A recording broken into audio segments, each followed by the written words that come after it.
So, Mom, if she just walked into the room right now, what would you say to her? Nothing. I would just marvel at her being here. I want to breathe the same oxygen she is. I want to really notice every freckle, wrinkle there is. I want to know that there's 13 of them, what she looks like when she smiles, when she's upset. I want to remember her. And I want to keep that. I wouldn't say anything to her. I don't want to overwhelm her with things. I don't want to mess it up and say the wrong thing and then she disappears. I would just marvel at her being there and hope that I can keep her there as long as I can. 702. The upside of failure. Sometimes failure is the foundation of greatest success stories. 5 minutes after 2 o'clock, it's the second and final hour of 702 Afternoons with myself, Relebogile Mabotja, on this Friday edition of the show. The weekend is loaded, but before we get to Mgruvo and all things Friday, it is time for the upside of failure in this hour of 702 Afternoons. And we are going to be joined by award-winning actor and host, Mr. Lawrence Maleka. Taking your calls on 011 883 702, your SMSs 31702, your tweets at Relebogile M, at Radio 702 using the hashtag 702 Afternoons, and the WhatsApp line 072 702 1702. 702. The upside of failure. Proof that a setback can lead to a step forward. Are these new? Lawrence. Yes. How you doing? Yes, they are new. Yes, these look very nice and shiny. We literally upgraded everything just for you. I see that. I see that. Hence the name and everything. You know? How are you doing? I'm all right, and you? How are you doing? It feels so good to see you. It's been too long.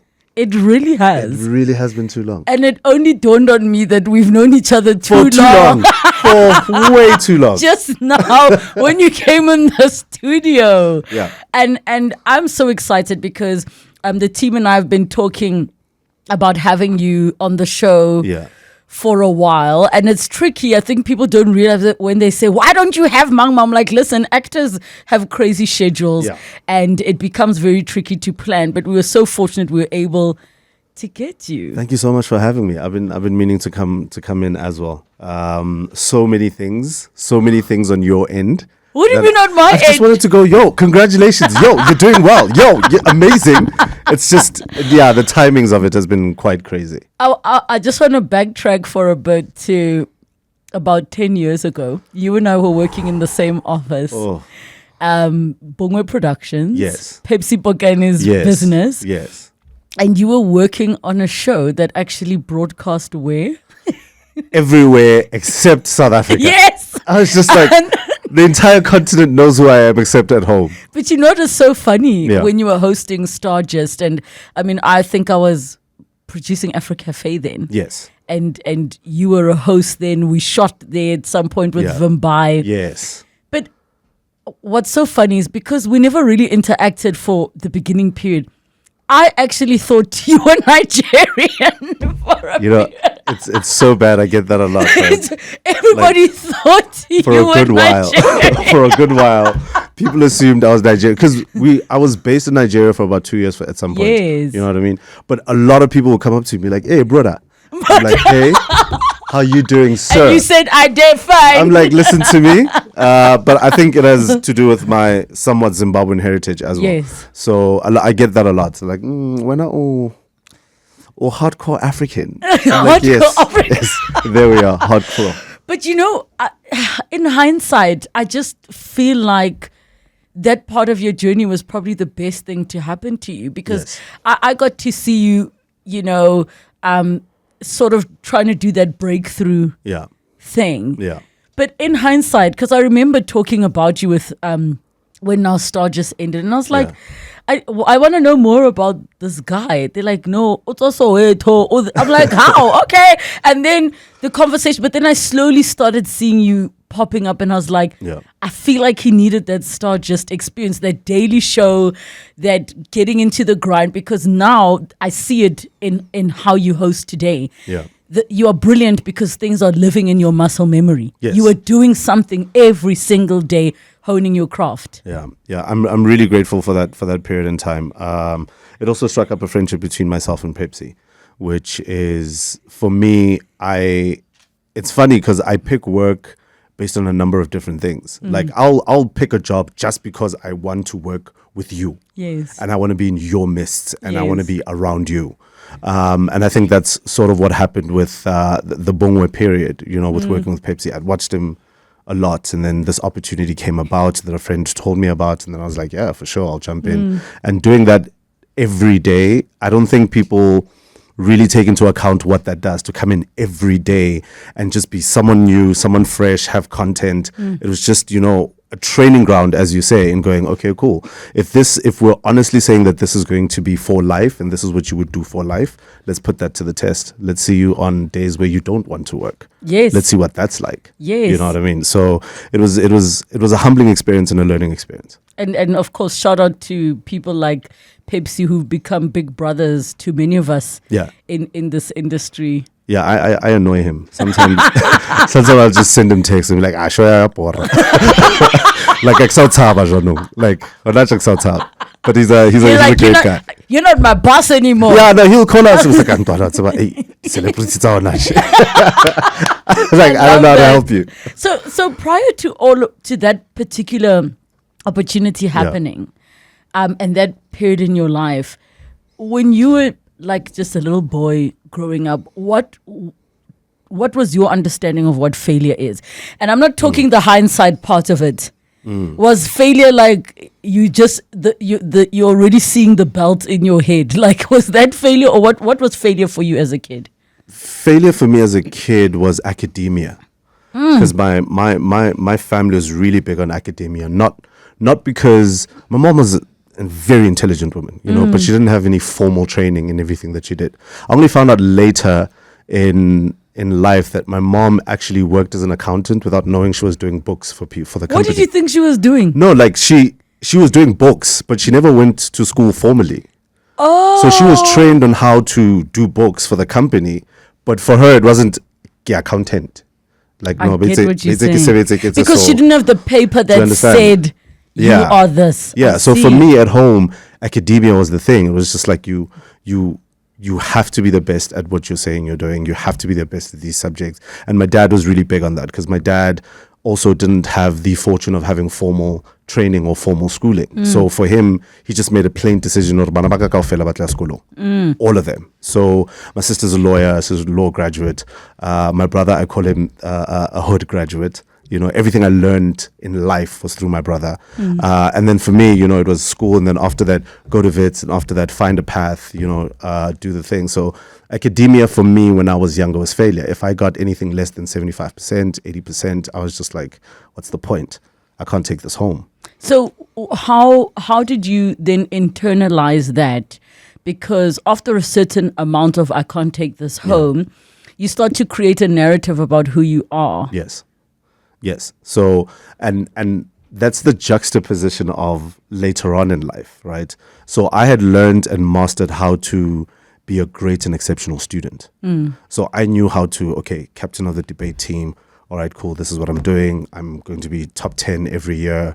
So at school, I was great. I was phenomenal. But then I looked at my peers and I was like, when I go home and when you go home, it's very different. It takes me 2 buses and a taxi to get here. You drove here. Or you got dropped off here. Oh, okay, cool. When are I'm going to my room. Nike, dining room is the same thing. Yes. You know what I mean? So it's the external factors that made me realize that, oh, okay, cool. I'm not thriving in life as I think I am at school, because school and home were my realities. At home, everyone's the same, so nobody's poor. Yes. And at school, it's like, okay, cool. I see your fancy what, but I'm top 5. You can't beat me there. So it's only a break and after school and on weekends where you win. But during school days, I'm king of this domain. Yes. So I internalized that and I was like, okay, cool. Just just for me, I need to always just step it up just a little bit more. It's great that I'm a great student, but am I a great person? Am I, what else am I added? What's my added value? You're not so crazy that you almost are really putting into explanation that whole concept that when you are poor or come from a poor background, when you are black, a person of color with certain adversities, you end up having to be exceptional At everything. At everything. At everything. It's you have to twang better. There's And so you many twang things. so well, if I might say. So Yeah, I did go to exceptionally great schools, But you find the constant need to always be better and always outshine. For you, there's no all right. There's no average. Average is not awarded. When you come from that that kind of space, an impoverished space. So you always want to excel at everything, which can later in life, or just if you discover it in life, can get quite toxic as well. Because you constantly in a space where you rely on self. That's the biggest thing. It's like, I can do this myself because I can't trust anyone else to do it. I'm going to do this myself. And when it comes to collaborating, that becomes very hard because nobody wants to work with you. It's not that they don't know that you're brilliant. It's just you're very difficult to work with because it's always you with the last say.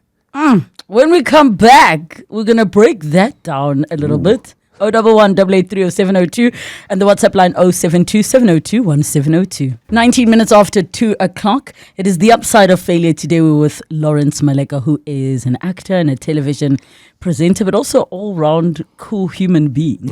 We take your calls 011 883 0702, the WhatsApp line 072 702 1702. When you were talking around the thing of not needing anybody, and I relate so much to that. And I'm wondering, for you, do you think you have that particular wall or defense mechanism because people around you disappointed you, that you had to build that muscle? Or do you think you built that wall because you just wanted to prove something? Both. Both. I think when you're younger, there's a lot of things you don't understand. Like it doesn't, like the concept of your parents saying, you only know it now.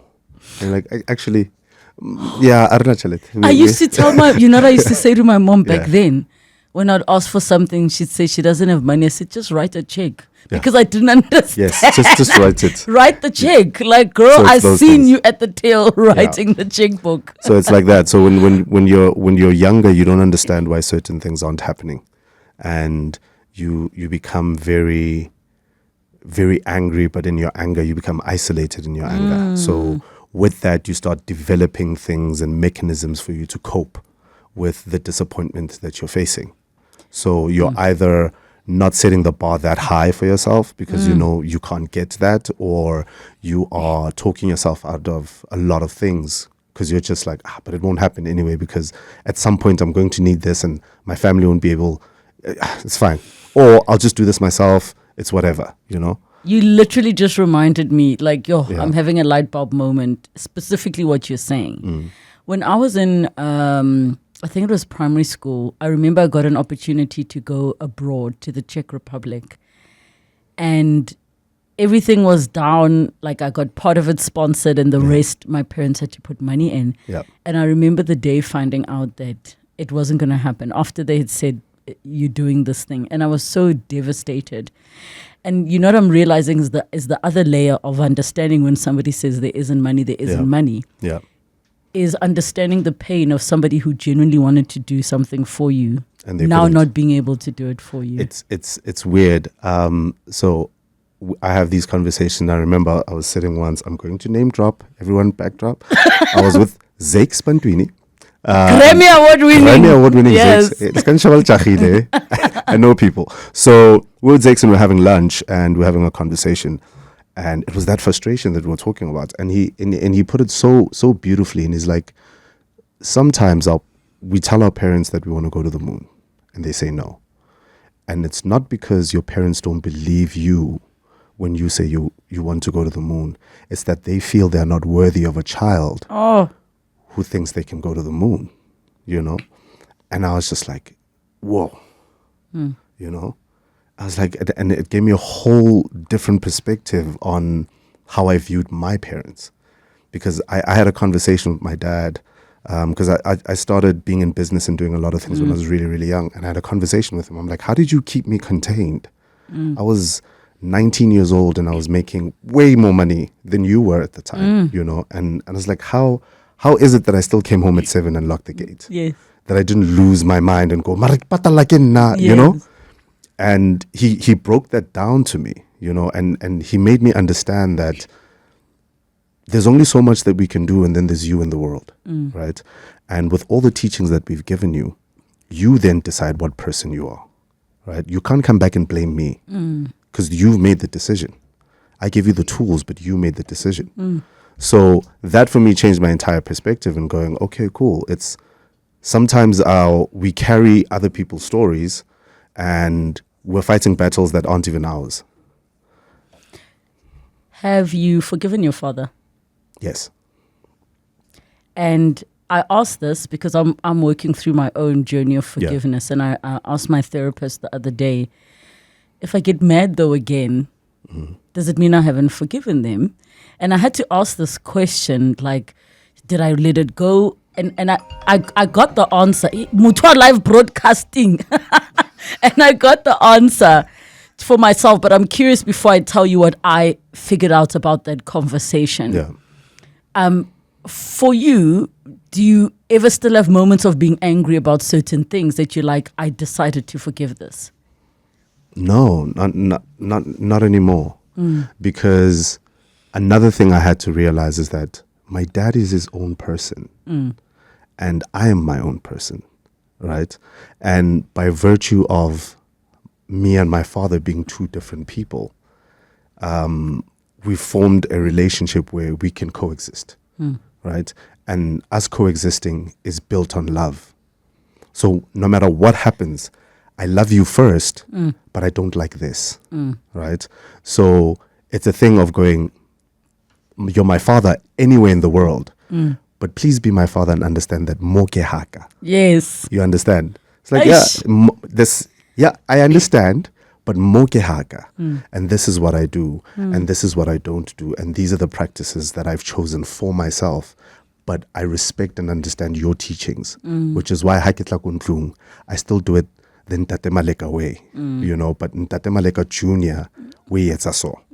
Can we meet each other halfway, you know? And we've had those conversations, and looking back, I now look at my father and I'm like, you're human.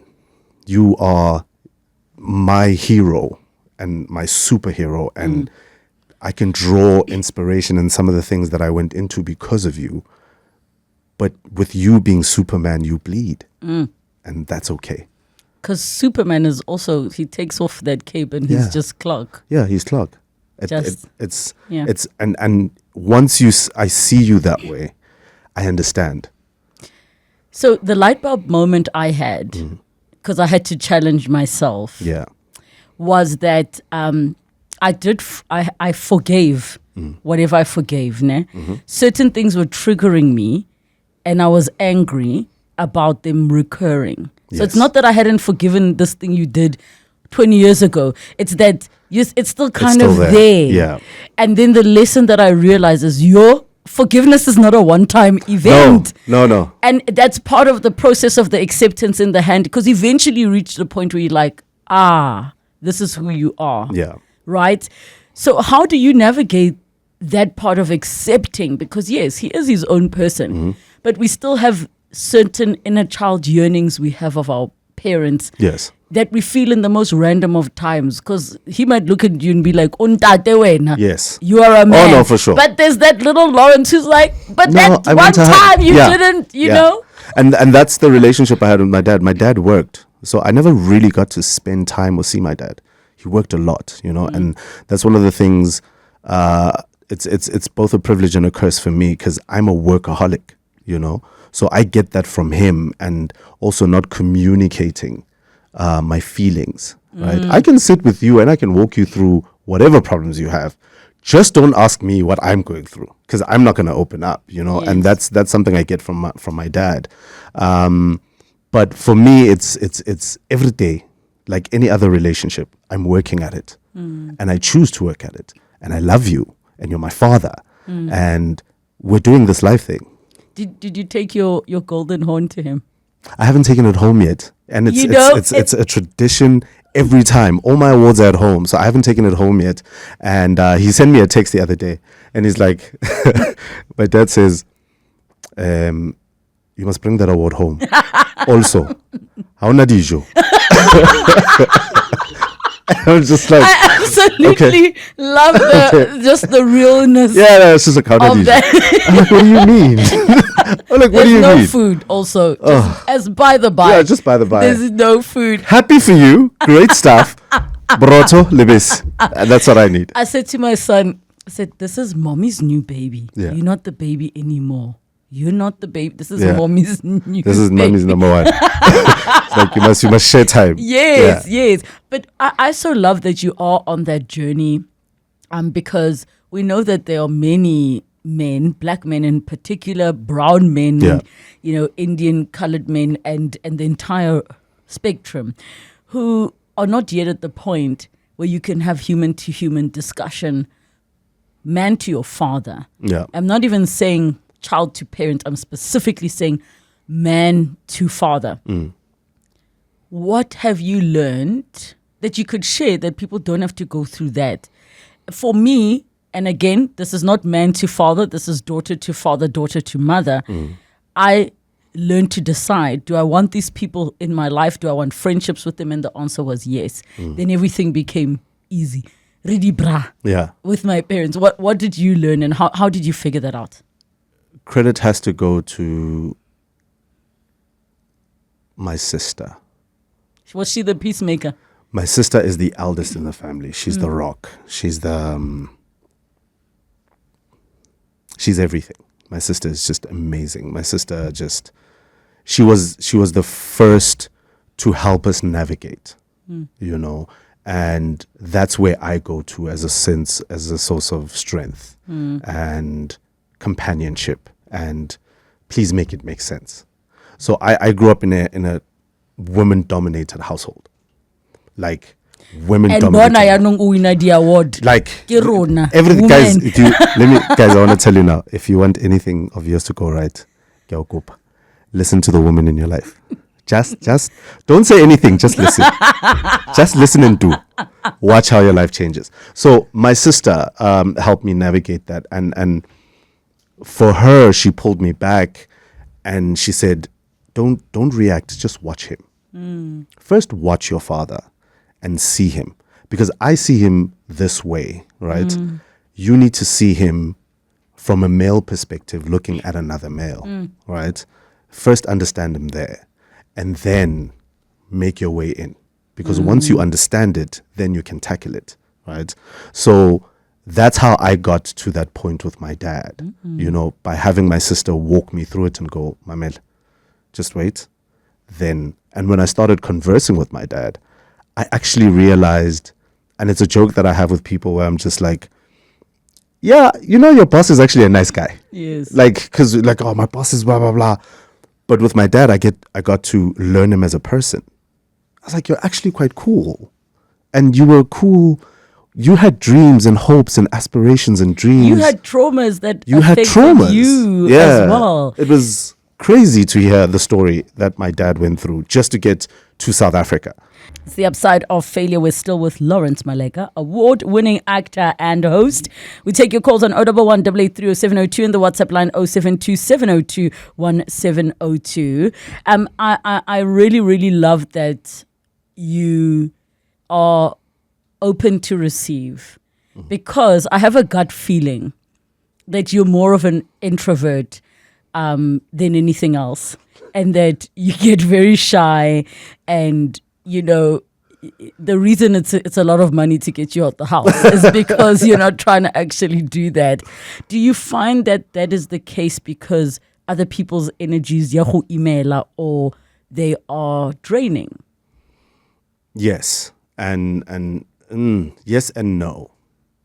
that it's I don't know if this will be misconstrued wrong. I decided a long time ago that you are not going to dictate how I feel about myself and who I am. Whatever space I'm in, that's not going to be the case. We can have an exchange about what it is that you feel uncomfortable about.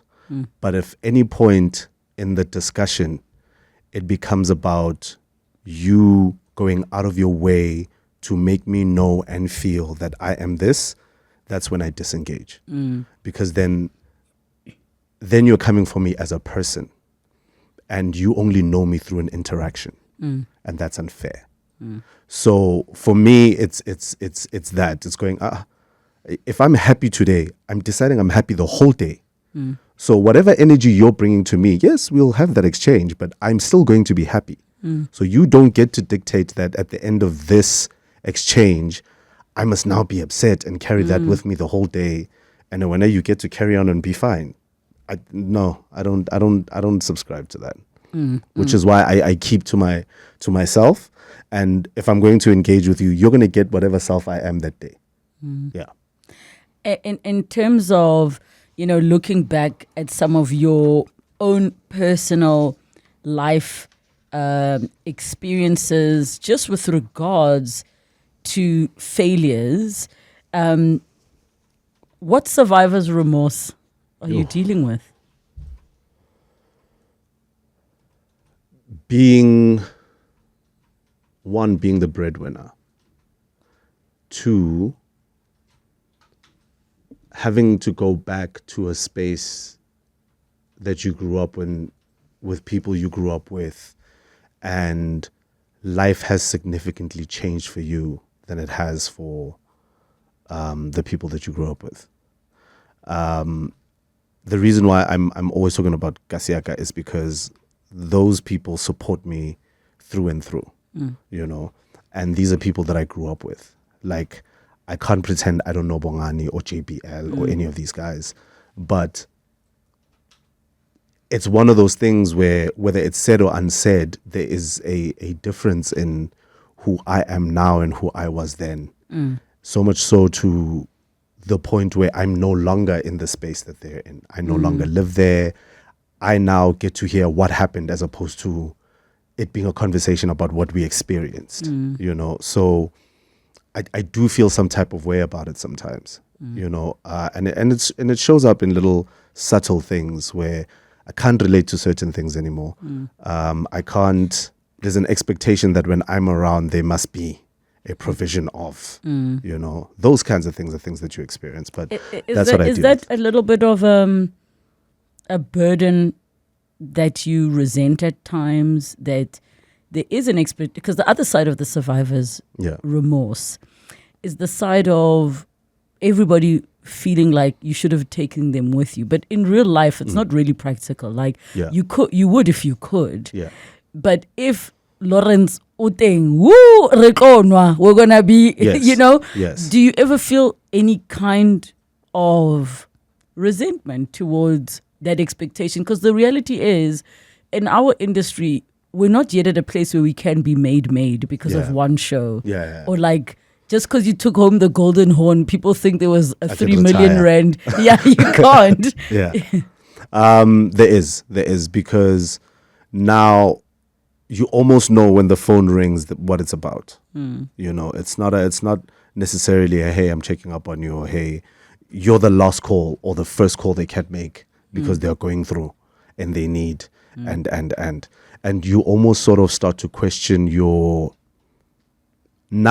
questioning, if am I here because I'm value, right? And not value in the sense that I impart positive energy. I'm value. I'm the budget. You know what I mean? I'm comfortable with just chilling and not having a good time. I'm actually here to see you guys and chill. But if the expectation is I'm going to be here and I must provide and I must, that is the thing. But I think with the people that I grew up with, they know me to have always been stingy. So it's not a new thing. They're like, I never guy. So I absolutely love that. I think that's hilarious because if you can carry that with you, we know that the wealthy of the wealthy remain that way because they're the stingy of the stingy. Yeah, no, I negotiate. I negotiate everything. So how do you make that balance then of I'm not obligated to do X, Y, and Z. I'm dealing with whatever guilt or maybe people pleasing things that are living within me.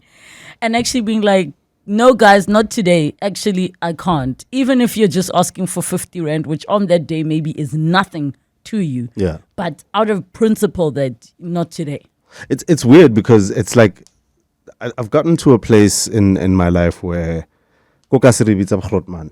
Like I'm a Grotman now in Kokas, and it's weird. You're the OG. Yeah, it's not easy to ask me for money. It's not an easy thing. Like eating because they're scared. Yeah. Me, I'm not scared. I'm on WhatsApp you and be like, yay, well done, Kupa Chelet. But it's always and for me it's never a thing. So I always say this even with people that I work with within the industry. Like, you can call me for one favor. If we've spent a shared time together, you can call me for one favor. You get to press the button once. And for what? But you get to press it once. And then that's it. So I have that rule with, there's some projects that I've taken where they're like, dude, I'm calling in a favor. I'm like, all right, cool. That's your favor. That's your favor. So when I'm selling out Madison Square Garden, and you can't because you're using it up now, So for people that I've shared a moment in time with, definitely you can press the button. I'll be there. I'll show up. I'll do the best that I can, and please understand that it's the best that I can. I love your honesty about the favor thing because people don't realize, they'll call me regularly, and with radio and having access to so many experts and so many this, I'm like, please know, if you're hiring me to do something, there's certain favors I will never call because I'm saving them for myself. Yes. And my own projects. So if you're asking me to call Lawrence to MC, you're going to pay his rate. Because the day I'm calling him Kisena Chelet, it will be my thing, not somebody else's thing. Please make it clear, Hore. It's as a favor. Because he might say yes, and it's thinking, no. I'm doing whatever. Yes, I'm doing it Reeves' favor. And you call him like, but Reeves, I did that thing for you. What's happening? So for me, it's also be selfish with those decisions. Be selfish with those decisions and make peace with the fact that you were selfish with those things. I think sometimes we're afraid to say, no, I'm selfish or not. Like you're afraid to call it out. It's like, no, but I'm being selfish and I need this to be okay. Yes. And I need to be okay with it. Yeah, own it. Okay, when we come back, we've got some questions, some voice notes. We take your calls. 011 8830702. The WhatsApp line 072 702 1702. The upside of failure with Lawrence Maleka. Take your calls. 011 8830702 and the WhatsApp line 072 702 1702. Why did you fail at love? So we're there now.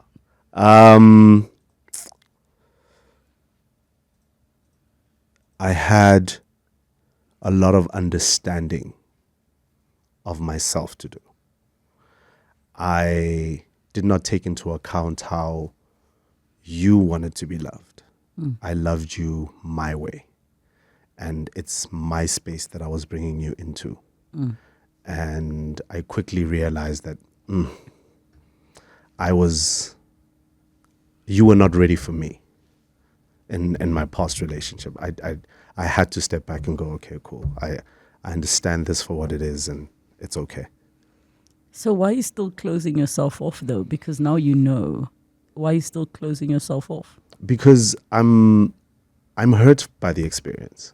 I did love, and I did love hard, and I did love well. Yes, I did it well, and for it feels like a failure. It feels like I failed at it. And I recently lost the love of my life. Like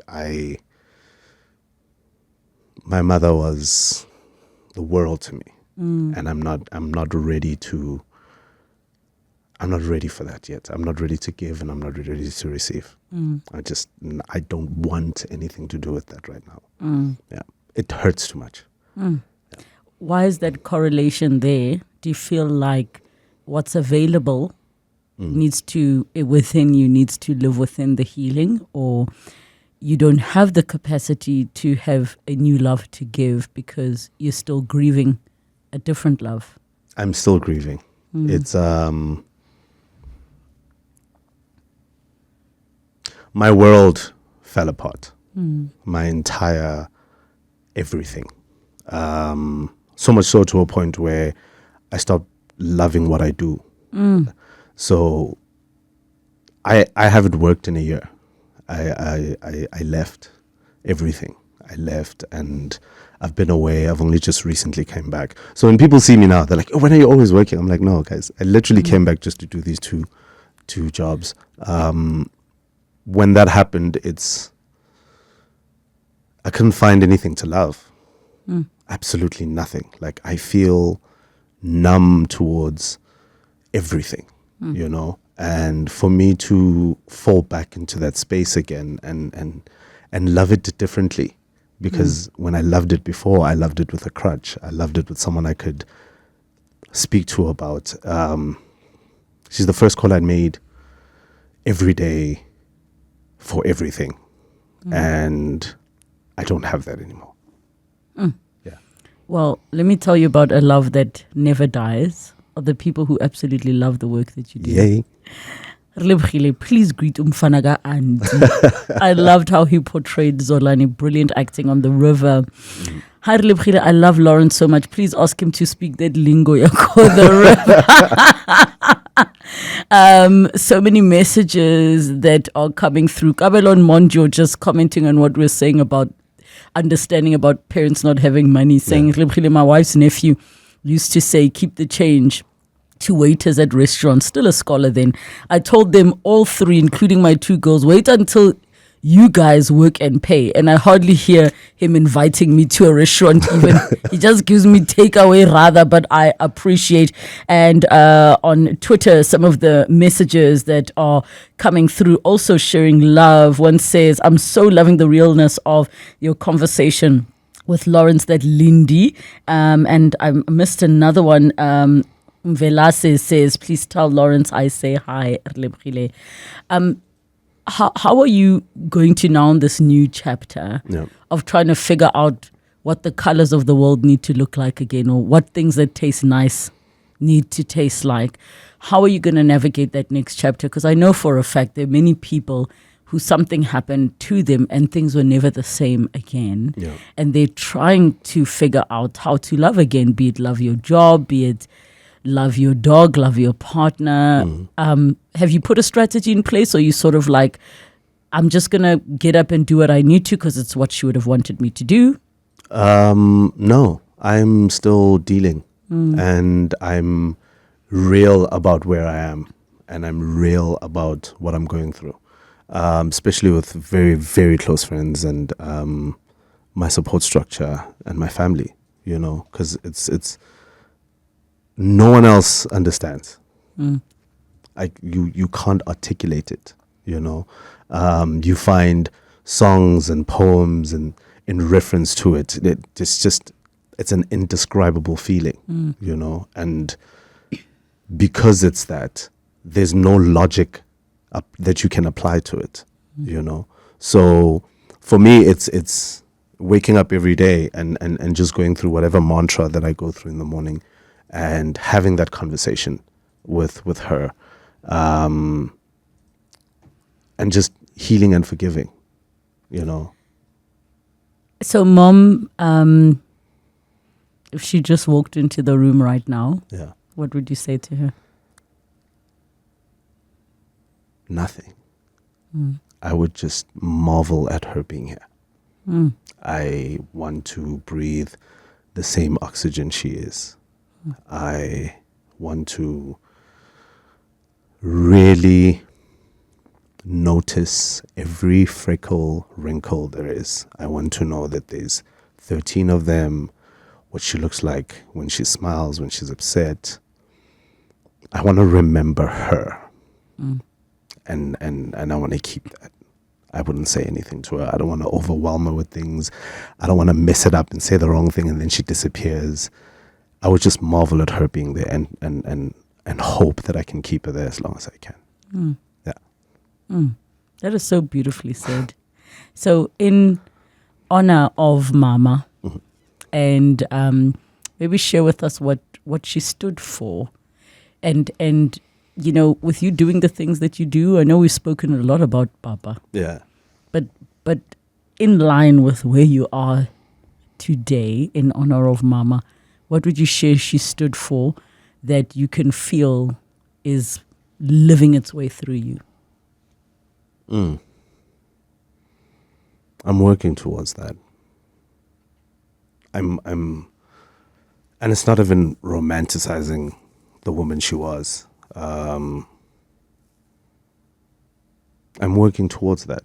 Like, that woman, my mother, had a level of understanding of too many lived lives. You know, it's like, how do you instantaneously get there when we struggle through it, when it's a lesson that must be learned? You offer it, and freely.